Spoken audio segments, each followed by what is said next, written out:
final group of the Dragonflight Season 1 MDI has just finished, with Monka taking home the top spot and the rank 1 seed for the Grand Finals later this month. Although all of their dungeons were amongst the fastest of the weekend, the clear standout was their 13-minute Shadowmoon Burial Grounds plus 23. It was an absolute masterclass of taking the best ideas from the past 3 weeks and putting them together into one of the most flawless runs of the entire weekend. The standout picks in Monka's composition: Fire Mage and the Discipline Priest. Fire Mage highly prioritizes single target damage with passive cleave from Ignite, while slotting in the Disc Priest allows the Fire Mage to still have access to Power Infusion, which is extremely important to maximize the strengths of that class. Talents and builds can be found via the Raider.io link in the description below. Right at the start of the dungeon, the team uses some long-known Mythic Plus tech to skip past the first patrol. By pre-potting with an invisibility potion, they still have just enough time left on that invisibility by the end of the 10-second countdown that they can get past the first patrol without putting their potions on that 5-minute cooldown. After the invisibility skip, the group splits up, 4 members going to the left side and Maestine on the Feral Druid going to the right side. Both groups of people pull both packs of Skitterlings, both upstairs and downstairs, in addition to the 4-pack on either side, before converging together in the middle of that first boss area right before the first boss. With the first pull stacked together, the team's finally ready to get their first pull of the dungeon underway. Skylark pulls the boss with Manic Grief Torch and gets ready to tank the multiple packs they've gathered up together. In this pull are 6 reanimated Ritual Bones, as well as 2 Shadowmoon Bone Menders. Ritual Bones are particularly heavy on tank damage, not only because they melee for a ton, but also because their only ability, Void Slash, which does shadow damage as opposed to physical damage. 25 seconds into the boss pull, with the boss already at 50% HP, the first and only Dark Communion cast from the boss goes out. Defiled Spirit is spawned across the room, and if he reaches the boss, it heals the boss for 10% of her life pool, and also increases her damage by 20%. Monka, on the other hand, aren't too worried about this, as they just death grip it in, keep it slowed with Chains of Ice, and then focus it down with that Rake Stun helping out, and then a Typhoon at the end. That also serves a double purpose of moving away those now raging Ritual Bones to make sure Skylark doesn't go down to any raging Void Slashes.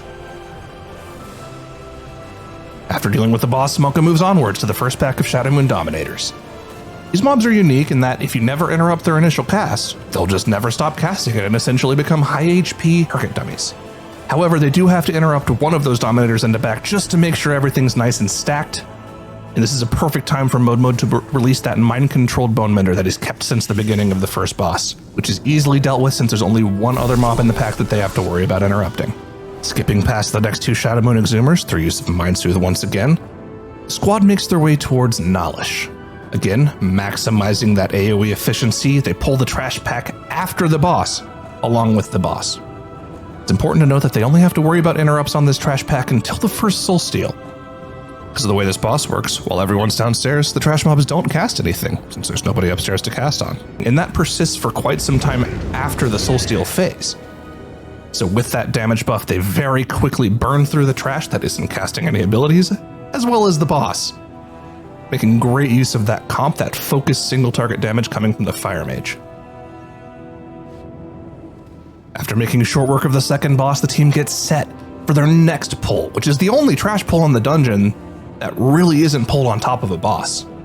Running past the first monstrous corpse spider, as well as the plague bats, Skylark picks up the next 2 spiders and pulls them all the way on top of the first of the 2 Carrion worms.